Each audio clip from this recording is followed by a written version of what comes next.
सीताराम सीताराम इस तरह से बोलना कठिन है या मुंह बंद करके सीताराम बोलना कठिन है? बोलो। आप जब मुंह को बंद रखते हैं और फिर बोलते हैं तो वो आप नहीं बोलते, वो आपका मन बोलने लग जाता है। तो जो आप कहते हैं ना महाराज जी हमारा मन भटकता है, तो जब मन को ही काम दे दोगे तो फिर मन काम पे लग जाएगा, भटकेगा नहीं। समझ में आ रही है बात? क्या होगा इससे? इससे आप ज्यादा स्ट्रांग बनेंगे, मजबूत बनेंगे। आपके अंदर की संकल्प, जिम्मेदारियां, जो आप डिसीजन लेते हैं, निर्णय जीवन के, वो निर्णय लेने की क्षमता बहुत तेजी से डेवलप होगी। आप जरूरत समय के पहले मैच्योर हो जाएंगे। आपको क्या लगता है 40 साल का व्यक्ति ज्यादा मैच्योर है या 20 साल का लड़का? जो समझदारी है ना वो समय के साथ आती है। ये तो तैयारी की जाए। 40 साल की एज में जितना ज्ञान आप हासिल करते हैं, 40 साल की उम्र में जितना अनुभव आप हासिल कर सकते हैं, उतना अनुभव आप 20 साल में हासिल कर सकते हैं। लेकिन उसकी एक प्लानिंग है, तरीका। असंभव तो कुछ भी नहीं है।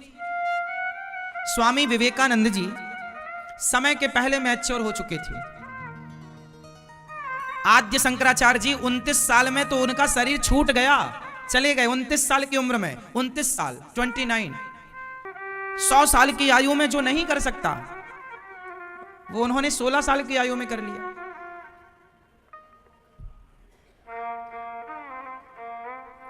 इसलिए आयु महत्व नहीं रखती, मैं कितना जीऊंगा,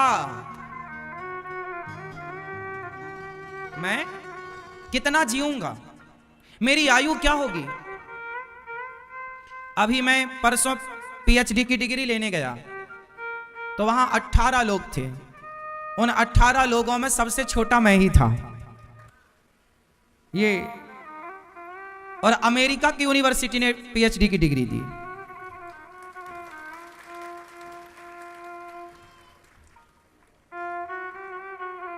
आपकी आयु मायने नहीं रखती। जो काम आप 40 साल की उम्र में करेंगे, जो काम आप 50 साल की उम्र में करेंगे, वो काम ये दास अनिरुद्ध ने अपने 30 साल की उम्र में ही कर लिया।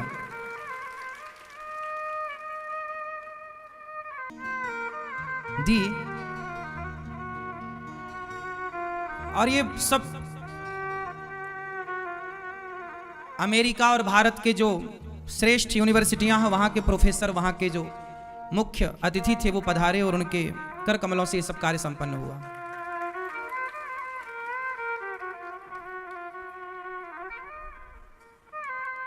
तो जीवन में आप आयु से बड़े हो ना, मेरा मानना है कि आप उम्र से बड़े ना हो, आप बुद्धि से बड़े हो, आप कार्यशैली से बड़े हो, आप आयु कम हो। हम कुछ लोग कहते हैं अरे भजन तो भगवान का भजन बुढ़ापे में करेंगे। मूर्ख हो तुम एक नंबर के। अरे कथा भागवत सत्संग तो बुढ़ापे, ये कोई जवानी? अरे पगले, जवानी सुधरेगी तब ना बुढ़ापा सुधरेगा। जवानी को सही मार्गदर्शन मिलेगा तब ना बुढ़ापा सही मंजिल तक पहुंचेगा। मुझे पीएचडी की डिग्री किसमें मिली? मानव सेवा में, समाज की सेवा में डिग्री प्राप्त हुई। सेवा। कुल मिलाकर कहा जाए तो आप अपने बच्चों को इस तरह से, बच्चों की उम्र पर ध्यान मत दो कि इनकी उम्र क्या है। हम जब 17 साल के थे, 17 साल की आयु में ही अपने घर की जिम्मेदारियां आ गईं। घर में नमक कम है या रोटी के लिए आटा नहीं है या चावल नहीं है, 17 साल की उम्र से घर का चूल्हा चलाने की जिम्मेदारी आ गई थी। ये जिम्मेदारियां थी। आजकल के माँ बाप एक गलती करते हैं, अपने बच्चों को पढ़ा लिखा कर डिग्रियां तो दिला देते हैं पर जीवन का तजुर्बा नहीं दिला पाते, अनुभव नहीं दिला पाते। रियल जो जिंदगी है उसे जीने के लिए रियल अनुभव चाहिए, रियलिटी चाहिए। और वो तब जब समाज में उतरेंगे, काम करेंगे तो तब आएगी। अब वो उतरते नहीं है। आजकल तो 25 साल के लड़के को भी क्या लगता है मैं तो बच्चा हूं। 30 साल तक तो उसे यही लगता है अभी तो मैं लड़का हूं, बच्चा हूं। हर समय हमारे पास घर नहीं था। हमारे पिताजी ने घर बनवाया था। इंदिरा आवास योजना का 15,000 रुपए मिला था तो उसमें एक घर बनाया था। दीवारों में प्लास्टर भी नहीं था। और घर में सदस्य थे, हमारे बड़े भैया थे, बड़े भैया का भी विवाह होना था। और पिताजी के पास बहुत इनकम थी नहीं। जब मैं 20 साल का था तब मैंने घर की दूसरी छत डलवाई, 2 कमरे बनाए कि भाई कमरे तो लगेंगे। तो 20 साल की उम्र में आजकल लड़के क्या करते हैं, शराब पी के गाड़ियां खरीद के फैशन में। पिता ने जो काम छोड़ा उस काम को आगे बढ़ाया, क्योंकि जिम्मेदारी, अब हम बाप के भरोसे कब तक बैठे हैं। जिम्मेदारियां आप अपने बच्चों को जितने जल्दी जिम्मेदारियां दे दोगे, आपके बच्चे उतने जल्दी। और ये 25 साल के छोरा छोरी, इनको लगता हम तो बच्चे हैं। आजकल तो 20, 22, 25 साल के लड़कों को ऐसा देख के लगता है अभी दूध ही पी रहे हैं मां का। 50 साल की उम्र का आदमी जो काम करता है वो काम हम 20 साल की उम्र से करने लग गए थे, कमाने लग गए थे।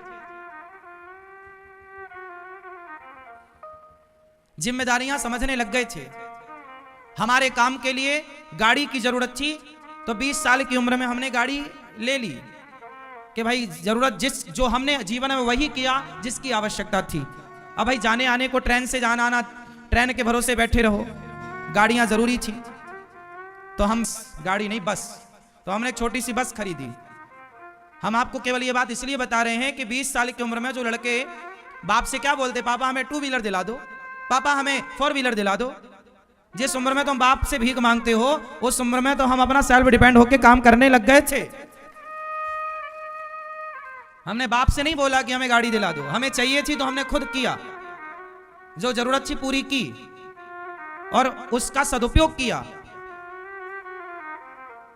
और सेवा की, समाज की। समाज ईश्वर ने लायक बनाया तो सेवा भी कर रहे हैं। हमने तो समाज की जरूरतें देखी कि समाज की जरूरत क्या है और हम समाज के कितने काम आ सकते हैं। भाई हम प्रधानमंत्री तो नहीं है कि प्रधानमंत्री बनकर सेवा करें, और सेवा करने के लिए नेता बनना जरूरी नहीं है। सेवा तो आम व्यक्ति आम पद में रहकर भी कर सकता। तो हमें लगा कि ईश्वर ने लायक बनाया तो सेवा करो, सेवा हम कर रहे हैं। आज के जो लड़के, हमारी उम्र के बच्चे जो शराब पी रहे हैं, सिगरेट पी रहे हैं, क्लबों में जाके रात रात शराब पी के डिस्को कर रहे हैं, उम्र सफल होने की है। 20 साल से लेकर 30 साल का जो टाइम पीरियड है, मैंने कल भी इस पर बात की, आज फिर बात करूं। 20 साल से लेकर 30 साल की जो उम्र है, इस उम्र में या तो लड़के बनते हैं या तो बिगड़ते हैं। हाँ या ना? यही उम्र है बनने की, और यही 10 साल, सिर्फ 10 साल, 20 साल की उम्र से लेकर 30 साल की उम्र, यही है इतिहास रचने का टाइम। या तो इतिहास रच के अपना नाम अमर कर लो या तो फिर कौड़ी बदले जाओ। मुझे मेरे समय ने समय के पहले मैच्योर क्यों कर दिया, परिपक्व क्यों कर दिया? क्योंकि मैंने जीवन का हर दौर देखा है। मैंने दुख बहुत देखे, अपमान बहुत देखा, संकट बहुत देखे, अपना पराया बहुत देखा। सबको देखते देखते ना जीवन आपको इतने कोड़े पड़ते हैं, इतना ठोकरें लगती हैं कि आप मजबूत हो जाते हैं। वो ठोकरें जरूरी हैं साहब, बताओ। सुरुचि मां ने अपमान ना किया होता ध्रुव जी का तो ध्रुव जी को भगवान का दर्शन होता। 14 साल के लिए कैकेयी मां ने राम को वनवास ना दिया होता तो क्या राम की घर घर पूजा होती?